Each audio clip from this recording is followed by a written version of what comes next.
We were talking about this idea that, virtue is happiness. And you talk about the Stoics in your book on this point. Are you familiar with this ongoing Stoic, sort of popular Stoic revival that's been happening the past several years?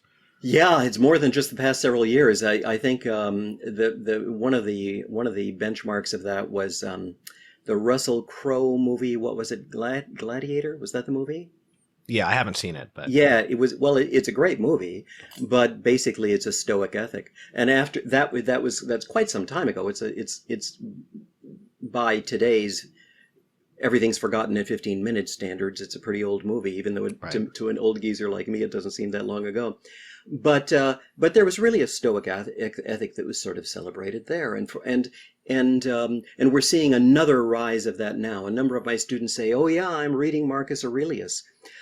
Well, this is a very sorrowful kind of happiness that the Stoics were talking about. And when you ask them, they said the sage, the wise man, the completely virtuous man will be completely happy. But when you ask them, well, have you attained that? Every last one of them said no. They were honest. And it was a matter of faith that if they ever could be completely virtuous, then they'd be happy. But in the meantime, they were pretty miserable. An image, a metaphor that they sometimes offered was this: here you are, you're drowning, you're 30 feet under the water, you're drowning. Okay, here's the man without virtue, and he doesn't have happiness. Now you rise a little bit closer to the surface. You're only 20 feet from the surface. You're maybe more virtuous than you were. But you're still drowning just as much as you were before. That 10 feet makes no difference. Now you get to 10 feet from the surface. You're still drowning. Now your mouth and your nostrils are 6 inches from the surface. You're still drowning. They said it wouldn't be until you were perfectly virtuous. And they said that this would be the moment of metanoia, the moment of the change of your mind. It's the same word that we translate as repentance in the New Testament. Then there would be the conversion, the change, and you would be completely unhappy and nothing would be able to move you to unhappiness anymore.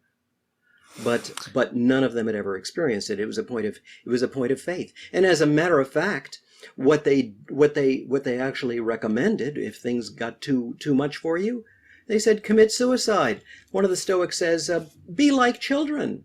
When the game doesn't please them, they say, I will play no more. And that should be our attitude too. But if you stay in the game, don't complain. When you look more closely at their conception of virtue, they thought that the only way that this was going to work, this idea of virtue making you completely happy, was that virtue would involve being completely independent of external circumstances. They thought that there is no evil unless the mind thinks that it's evil. If you've had your arm cut off, well, it's only evil because you think that it's evil. If your friends all desert you, it's only evil because you think that it's evil. So this would make you independent not only of your enemies, but it would actually make you independent even of your friends. And it seems to me that this isn't so much virtue as it is pride and something that looks an awful lot like despair. Yeah, you have this remarkable quote from Seneca at the end of that chapter, and he doesn't sound very happy.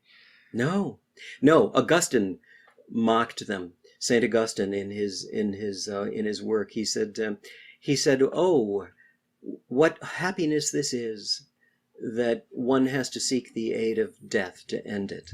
He said, "If it really is happy, then wouldn't you want to stay alive?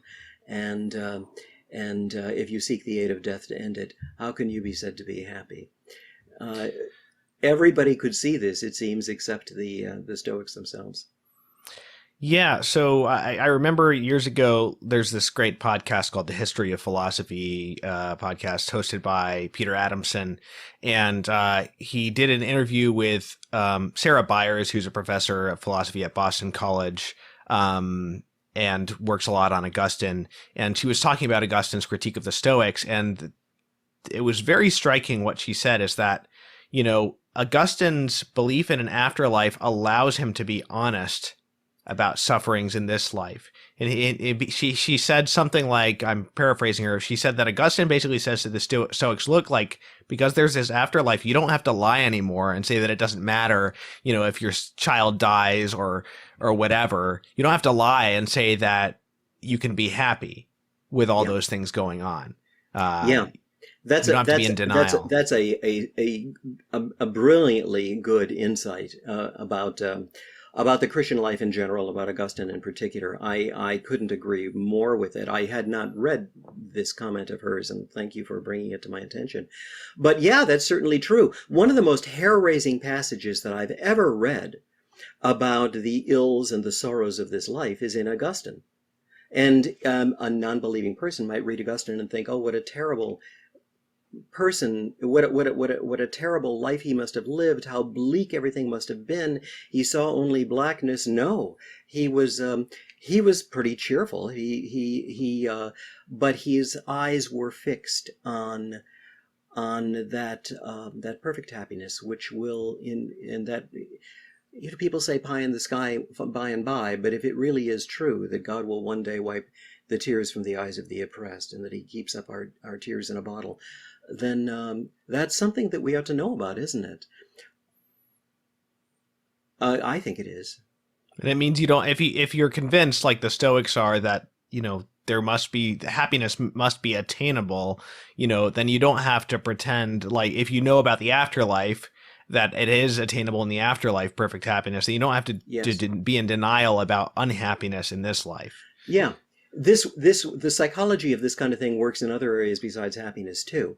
For example, I'm not the first to have made this observation, but if you don't believe that there's a God, there's a principle which is sort of self-evident, that we shouldn't do evil, right?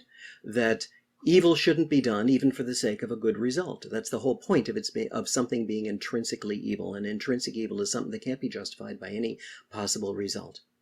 But people will say, but sometimes don't we have to play God? Don't we have to kill innocent people in order to make something good happen? Don't we have to deliberately bring about something that it would be evil to bring about?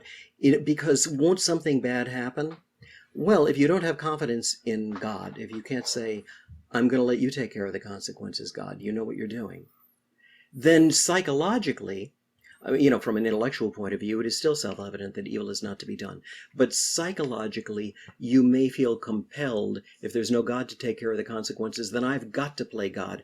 I've got to make everything right, because this life is all there is, and somehow I've got to make things come out right.